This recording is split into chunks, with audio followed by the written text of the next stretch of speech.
Hi, well, good morning, everyone. Welcome to the Center for Strategic International Studies. My name is Jerry McGinn. I'm the director of the Center for the Industrial Base here, and we're very excited to have Mr. Konrad Golota, who's the Undersecretary of State in the Ministry of State Assets for Poland. And so we're going to have a discussion today about international industrial cooperation and talk about some of the efforts going on in Poland and within the context of NATO, as well as in the fight against supporting Ukraine's fight against Russia. So we've got a nice audience here in person as well as online, and so look forward to your questions. If you'd like to ask questions, please, in the room, scan the QR code there at the back of the room, or online. You could submit them, and we'll happy to include your questions. But first, let me introduce the minister. Konrad, he graduated in 1978 from the Faculty of Journalism and Political Science in the University of Warsaw, and he has an executive MBA at the Higher School of Management. From December 2023 till January of this year, he served as the head of the political cabinet of the Deputy Prime Minister, the Minister of Digital Affairs. His responsibilities included dialogue with the market, international cooperation, and digital diplomacy. He coordinated talks on Poland's investment potential in new technologies. Prior to that, he worked in Brussels for the Party of European Socialists, the second largest political group in the EU. Was he responsible for analyzing public policies of Central and Eastern Europe. His passions include literature, foreign languages, and sports. I'd be interested to know what sports they like, all right? And then in February, he was appointed to his current role. And welcome, Mr. Undersecretary, and it's great to have you here. And I want to give you an opportunity to talk a little bit about some of your priorities and what brings you to the United States. And then we'll launch into questions and answers. So it's great to have you here. Thank you. But thanks for the invitation. It's an honor here. And I think that if I will answer that, I was just foreseeing that there will be Friday with snow and Washington will look beautiful. It won't be the good answer for your question, what brings me here.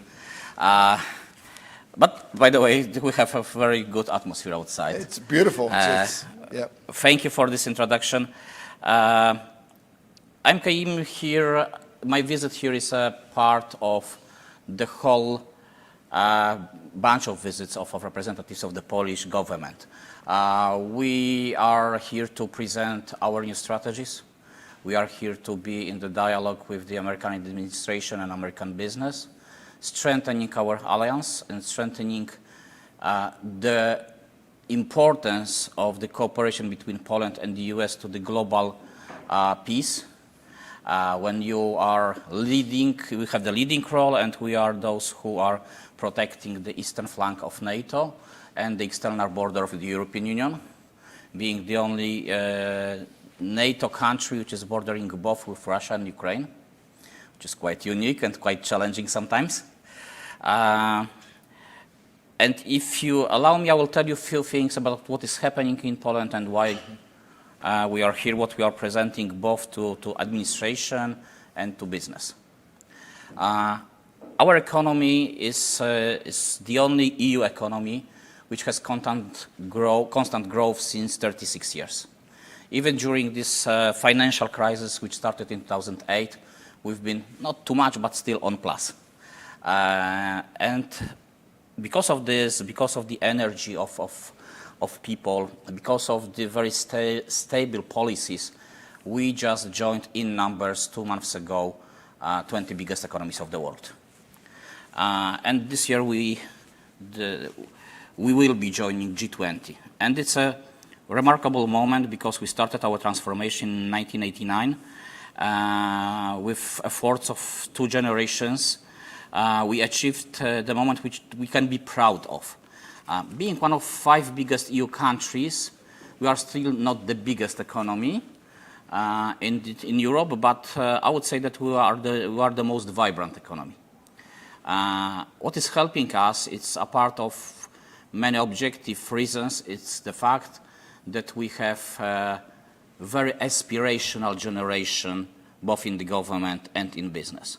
We are this generation which wants to push things forward, which wants to achieve something. Maybe our children will be more of consuming the fruits of the growth, but we still want to achieve something. We also feel the very strong feeling, need of urgency when it comes to building the security of Europe. Our policy didn't change over 3 decades, almost. We have been always building our own sovereignty with our European partners, but focusing also very much on transatlantic relations. Sometimes we've been accused by some of our European partners that we are too pro-American. It was just always the same strategy, always the same policy of building these bilateral relations very in haste.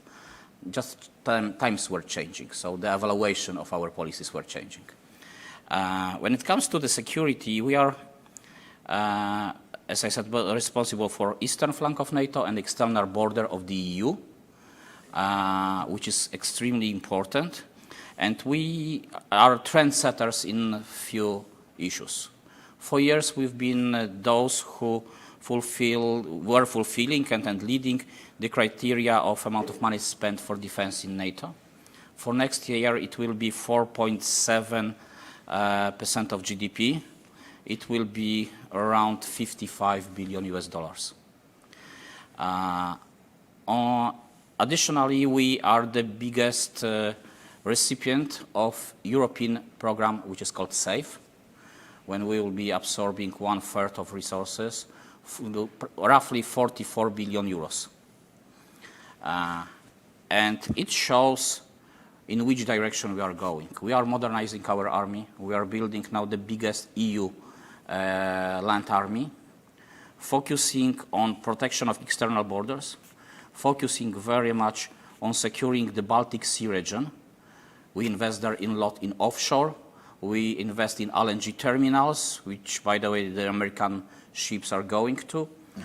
So having now NATO, the Baltic Sea as almost internal lake of NATO, we feel this responsibility for securing this, protecting critical infrastructure, and giving also this sense of stability to our smaller neighbors.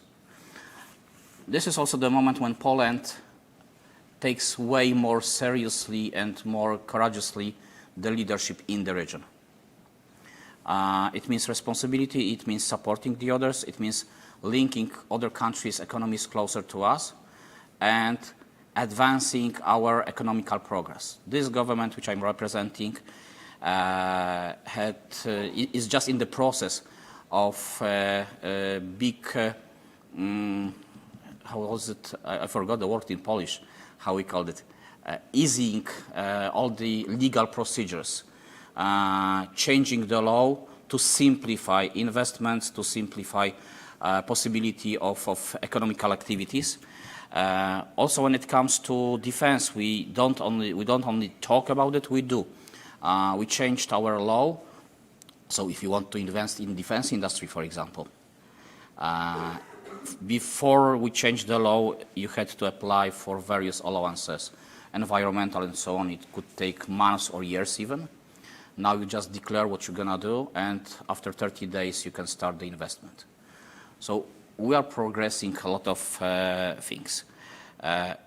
When it comes to this, which is my area, because some of you may be not familiar what state assets means in Polish case. This is the ministry which is supervising all the state-owned companies, energy companies, oil companies, insurance, banks, also defense industry. And what we are doing now, being the biggest spender per capita in the whole NATO, and probably remaining in top 3 for next 5 years, we are also modernizing our defense industry. Few words about SAFE program. You have to see the perspective to understand it. SAFE program is the program which is aimed to support in defense industrial base of Europe. So in order to buy something or to sell something in SAFE, you have to produce it in Europe. It has to be 65%, at least 65% made in Europe with the intellectual property transfer. So it's a program which is supporting substantially the European defense industry, which will be growing. And we are, of course, building many partnerships across Europe. And we have, as you know and can imagine, bigger and smaller defense industries in certain countries. We came here to discuss with American companies their participation in SAFE. But in order to remain on European market, in order to participate in SAFE, the American company from defense industry has to fulfill the same criteria. So it has to be produced in 65% in Europe with the intellectual property transfer. And there is the offer coming from Polish defense industry. We are using a lot of American equipment. 10,000 American soldiers in Poland use American equipment. Our army in majority is using American equipment. We have spent over years in signed contract $60 billion in the US. We supported your economy with $60 billion only in defense. So it's like a substantial expenditure. And we think that the perfect matching is the matching when your companies, which are already cooperating with our companies, will make it 1 or 2 levels higher.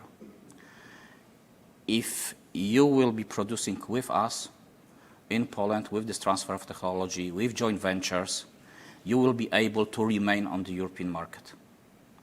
You will be more present on the European market. Why is it important? For us, among others, we need more of the transfer of technology. If you join biggest 20 biggest economies of the world, you need to change your economical model. You will not compete with the labor force cost. You need to compete with technology. Secondly, we strongly believe that it's good for the world and global security if American companies remain present in Europe. And there is both American leadership and American presence in Europe. Thirdly, I strongly believe in such term which has been used so far for soldiers, for military operations, interoperability. I believe that we can transfer this interoperability idea into defense industries. It helps us to plan. It helps us to support each other. It helps us also to prepare to high intensivity conflict. We have this lesson from war in Ukraine that you have to be able to produce, to deliver, to service equipment close to the front line. So if we will build this interoperability of our defense industries, we support both economies. Polish economy because we will have more production, we will have also transfer of technology, which is very important for us. And because we are one of, I could assume, I heard it many times over my trip in DC, one of best partners and strongest allies in Europe. Secondly, it's beneficial for your defense industry. First of all, it's being more present in Europe and benefiting in those programs. Secondly, it's good for your armed forces because strong industrial base in this part of Europe is strengthening the deterrence possibility and also the operationality of army. Thirdly, there are certain companies you have to speed up with your production. And even with policy, America First, we are reading the same reports as you are reading here in DC. You won't be able in the short time to deliver to not only your army, but to all the potential clients. So having additional production elsewhere in the world, this industrial or industry-oriented diplomacy is also beneficial for your economy.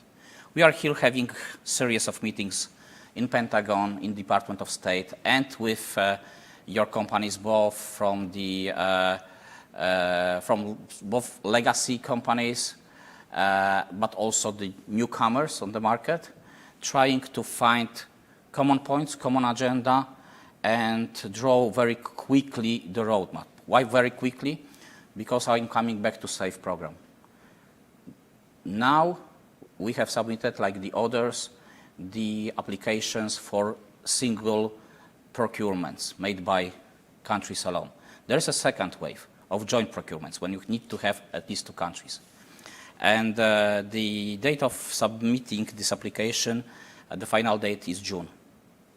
So you need to find answers before June if your companies want to be present, your defense industry want to be present in this SAFE, and put on the table the offer for European governments. We think that it's possible to do, that we just have to, there is a will, there is money for that. We have only pressure of time, because we need to figure out how to do it fast and in an efficient way. And this is one of the main reasons of my trip here, to be in the dialogue, to find the common ground, which is already, we are not finding, to define the common ground, because how we make it, this cooperation 1-2 levels up, thinking out of the box. Poland will remain a very strong ally of United States. Doesn't matter which government we have, our policies are not changing. I think that your leadership is extremely important. We have a lot of threats across the globe ahead of us. So this cooperation is more than needed now with this turbulent global architecture, that we are building the security of the world on certain very solid pillars in different parts of the world. Mm-hmm. Mm-hmm. Was it long enough? No, it was tremendous, tremendous. And now we have a piece that we're working that we want to publish today talking about, you remember Secretary Hegseth had a speech a few weeks last month, and he talked about how we were going to transform acquisition in the United States. And one of the things he talked about was putting our industrial base on a wartime footing. Mm-hmm. And so we wrote a piece on what does that mean?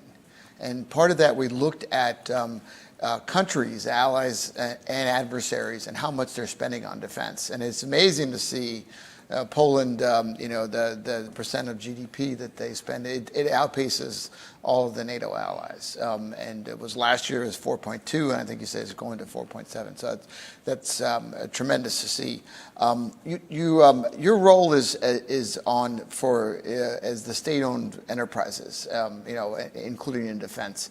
So you're the industrial base here in the United States and in most Western countries is overwhelmingly private sector companies. Mm-hmm. There are some organic assets and so on.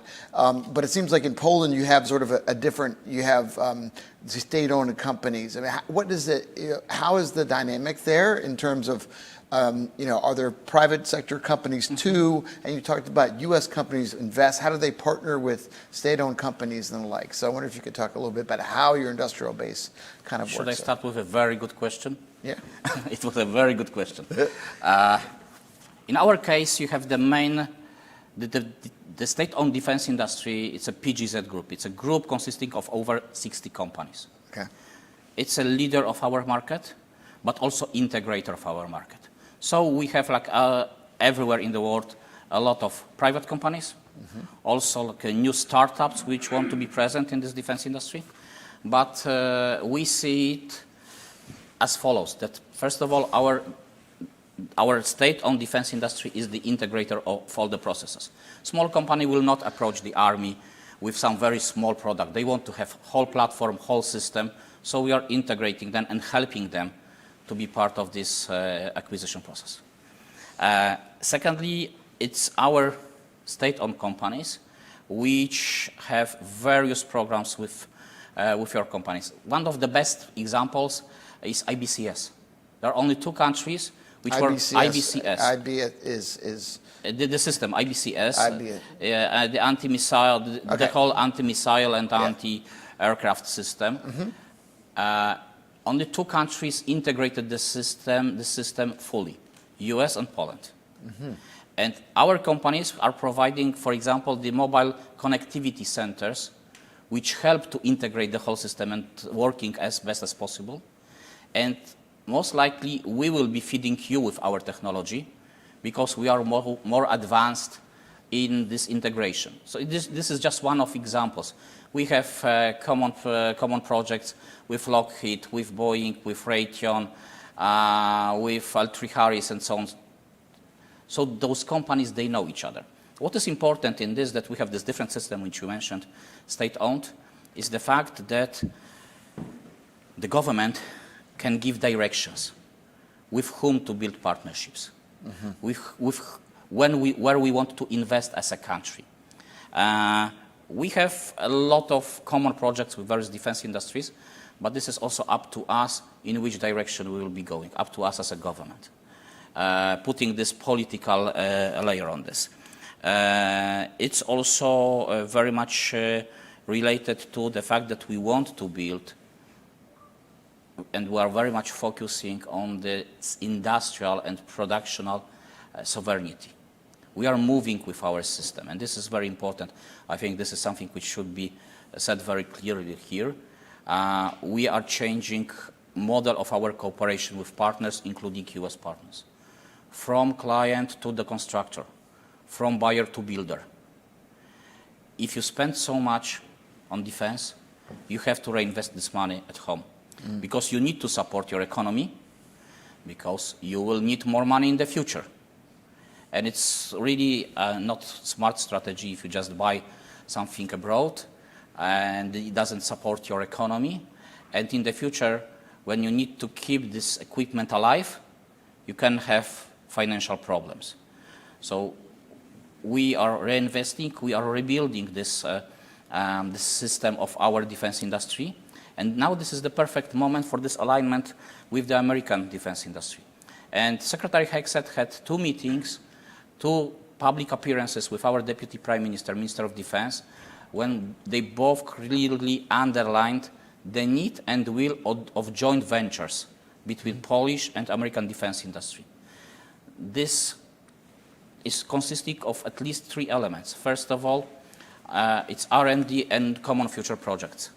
Secondly, it's our companies being more in your global supply chain. The third element, very important, is expanding our MRO capabilities in certain areas. Maintenance, repair, and overhaul. Yes, exactly. Yeah.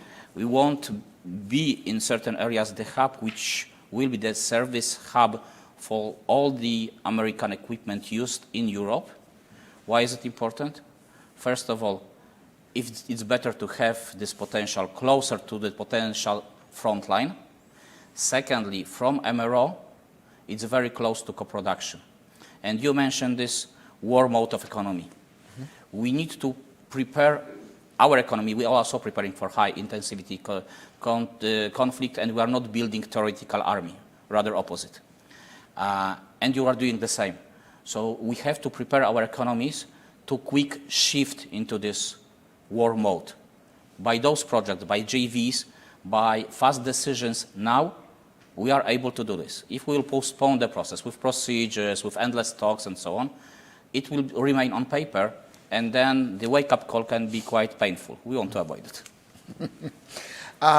You know, it's interesting. I wanted to ask you a little further on the joint ventures that you have with some of the U.S. companies. You talked at the front about the importance of having intellectual property and technology transfers.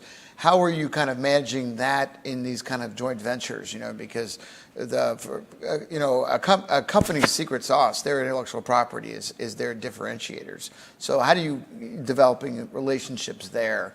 It sounds like the companies, your companies are, your state-owned enterprises are negotiating with our companies to find ways to do co-production or build components. That's what it sounds like. Is that correct? Well, first of all, our policies, in my opinion, are meeting policies of your government. Okay. And you mentioned this industrial-oriented diplomacy is part of this, and moving part of the production elsewhere.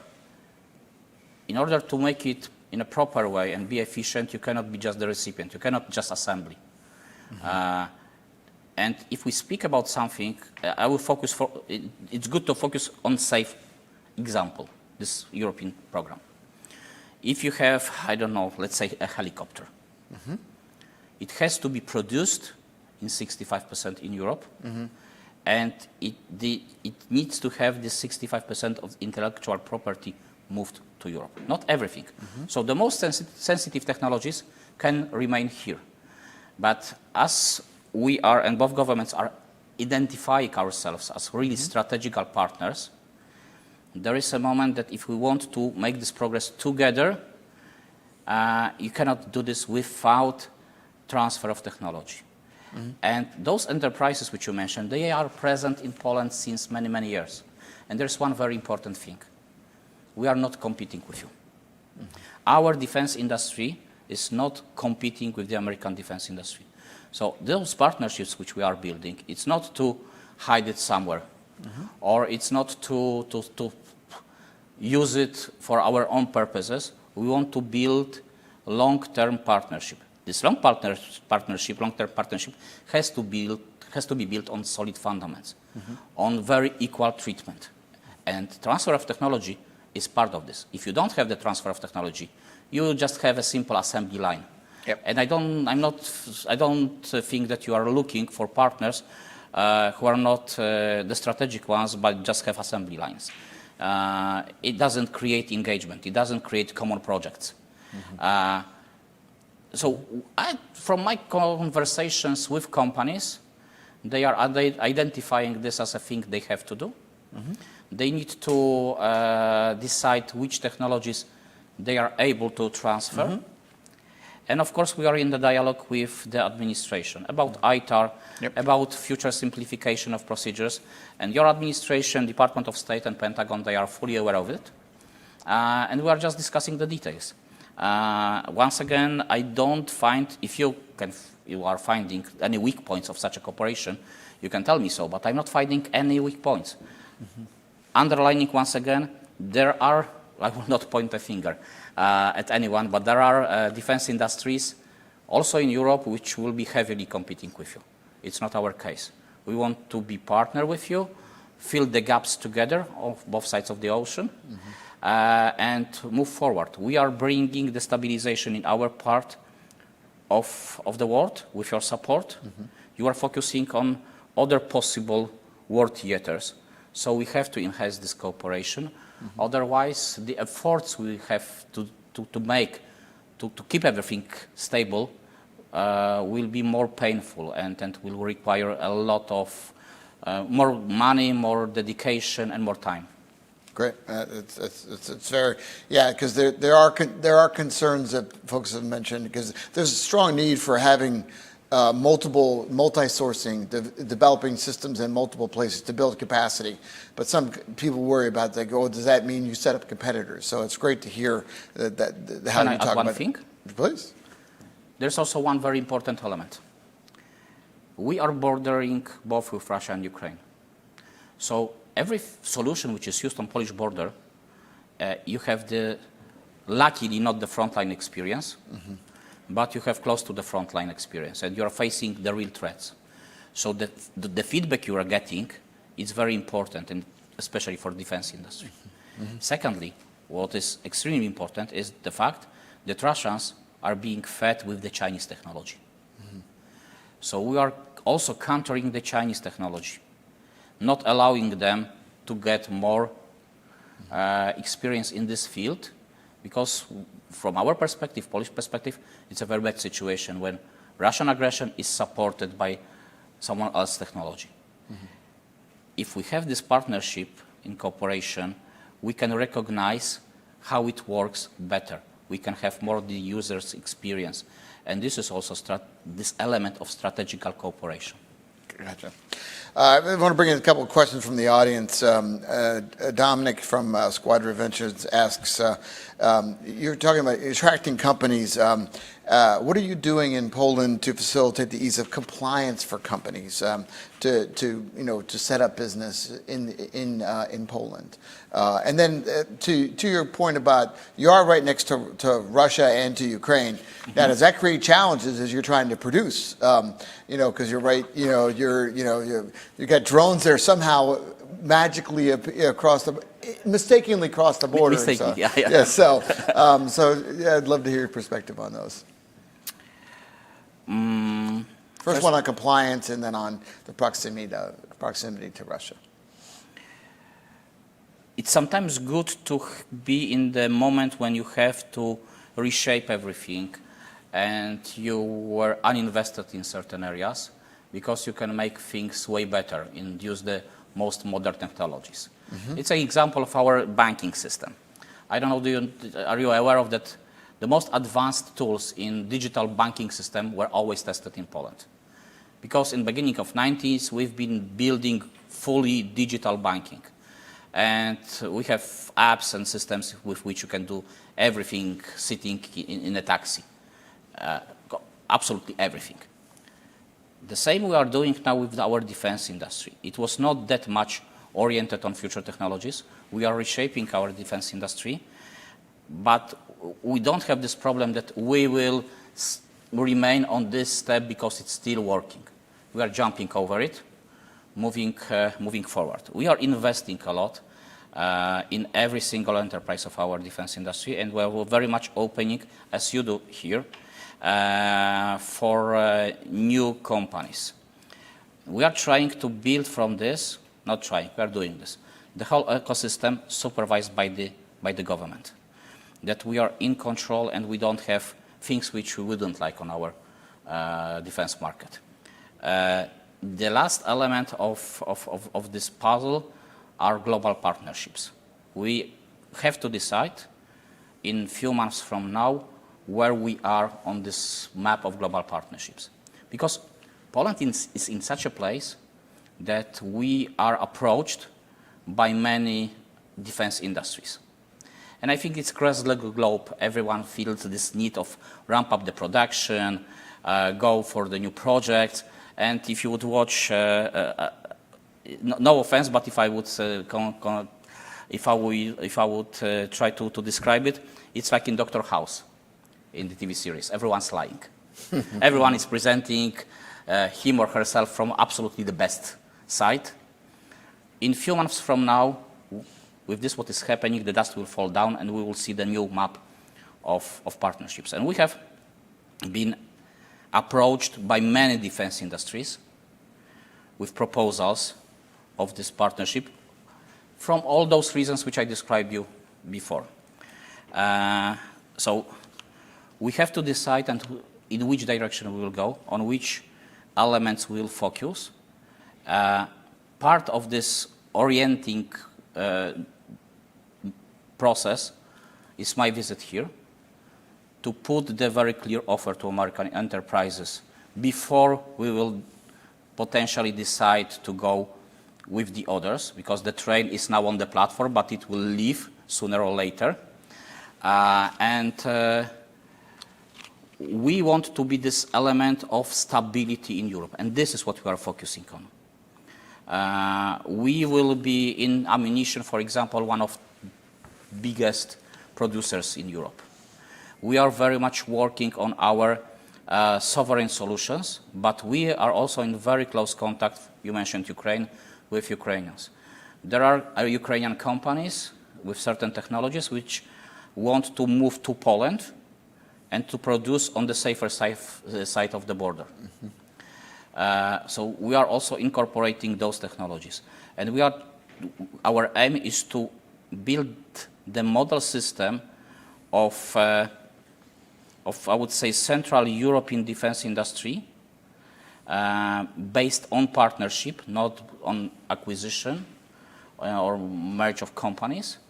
And by that, give the stable future, how to call it, both for our armed forces, but also the economical one.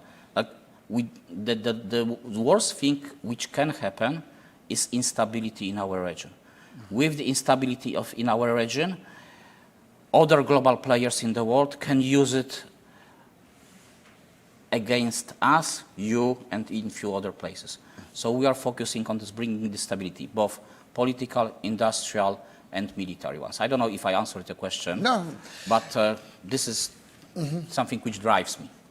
I wonder if can go a little bit deeper on. I mean, you're clearly putting a lot of effort into production, like you talked about 155, the joint ventures you're talking about. But as we've also mentioned, you've got a friendly neighbor and you've got a not so friendly neighbor, right? So one of the questions we have, two questions actually. One is from our counterintelligence and defense counterintelligence and security agency, the folks that do protect industrial plants and facilities. You know, we have processes for doing that to protect against foreign espionage. And another question from. Can we stop here? Or? Yeah, please. We have a bit. It's interesting question. We are focusing very much on protecting, in general, our critical infrastructure. Okay. Our business sector is getting guidance from generals, from our army, and we have also the system when it comes to state-owned industry, with critical infrastructure. So energy companies, defense industry, oil companies that we have. In all those enterprises, there are plenipotentiaries for protecting critical infrastructure, which are under command of our ministry. Okay. So there is one center which gives all the guidances and which checks what we have to do. We are speeding up with many processes now, with the physical protection, with anti-espionage. You didn't mention cyber. Cyber is very important. And we are in top 5, top 6 when it comes to cybersecurity. And the amount of cyber attacks on us, on our critical infrastructure, has doubled each year for the last few years. And once again, like a few years ago, Russians were hiding behind different flags. Now they are not even pretending. So it's like putting the cyber tank on your streets and putting a flag on it. But we are able to defend ourselves, and I would say it's the Deputy Prime Minister, Minister of Digital Affairs, with whom I was working for a long time, says that we are now the digital cyber security carrier in Europe, protecting also this critical infrastructure. So we're trying to have this the one center, which is our ministry, with the Ministry of Defense giving all the guidances, and it also applies to the defense industry. Of course, you can always say we are safe until something happens. So I will say that we are trying to do our best to be safe. We are now building the anti-drone wall, which once again on our border, which will be protecting both NATO and the EU. And I hope that it will be also the model solution for the others. We are trying in various areas build not only something which is protecting us, but giving model solutions for the others who are further from the potential front line. So related to this, as we talked about, you doing the joint ventures and technology transfer, but I know that Russia and others are trying to get at that technology too, like protecting that intellectual property. That's part of your plan when you talk about protecting critical infrastructure, right? In terms of making sure that IP doesn't leak to hostile powers and the like. A year ago, I had a meeting with Deputy PM in the NSA headquarters. Okay. And we had a very deep discussion when Poland was called one of 5, 6 best in the world. We have very strong cooperation with your NSA, and our cyber commands are working very closely. Our secret services are working very closely. I think it should be the guarantee for you that we are doing well. Great. And I've got a question here from the New Eastern Europe magazine about your defense industry. As you're building it, are efforts being made to bring industry to the less wealthy voivodeships or provinces in the East? Is that part of your priorities as well? It's not a priority. Defense industry was based in central areas of Poland. And we have sometimes existing enterprises which were in this place for last 100 years. People were working, the job was going from father to son. The local communities are connected with this. So we are doing both. We are investing in those facilities, moving them to meet new challenges. But we are also focusing on new investments in other parts of the country. And it's like we don't want to move everything to the West. We are focusing there when you have competences, when you have tradition, when you have subcontractors, and also we are taking a closer look at the logistics, what can be efficient and needed in the possible future. Hopefully we will avoid it, war theater. I don't know if it's... Okay. You know, the last several years particularly, you've been involved heavily in supporting Ukraine. What kind of lessons have you taken from that experience for industrial readiness and supply chains that you're applying to your current activities? I would have to start with the first sentences of our conversation. First of all, I would like to remind you that there are around 8 million Ukrainian refugees across the Polish border. Yeah. Around 2 million of them remained in Poland, and we didn't have a single refugee camp. Everyone was hosted either very shortly, I don't know, in schools, but most of Ukrainian refugees were hosted in people's houses. Without state support, like people volunteered to do so. We've been just treating them like we would be like to be treated if we would have to escape from our country. Second thing, the Ukrainians who remain in Poland have all the same rights as Polish citizens, except of serving in army, voting.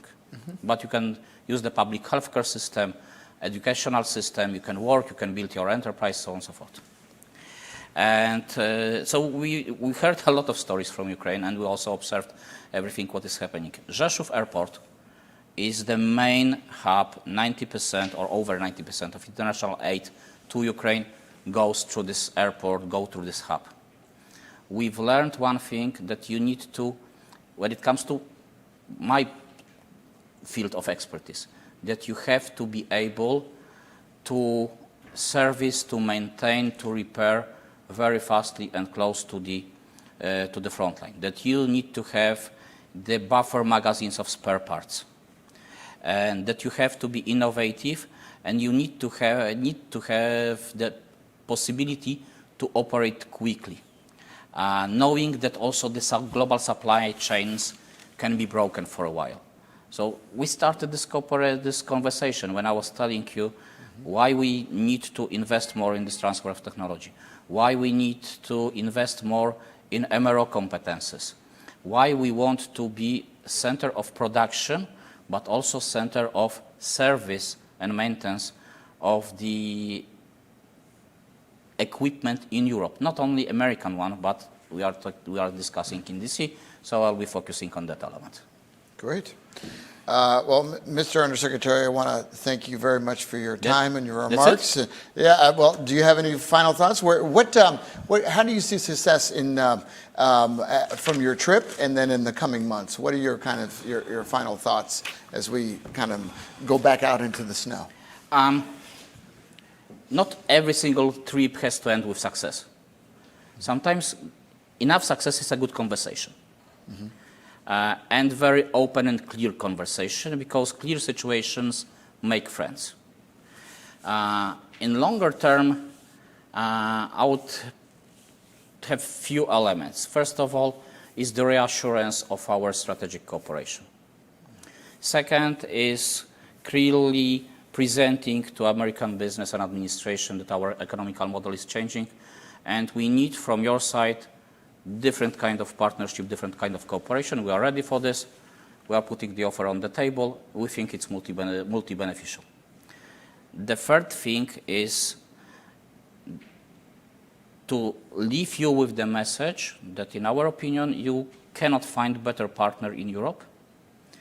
And the most desired model of cooperation in my field of expertise in defense industry is if we would be able, in the long run, to become the industrial backup for each other.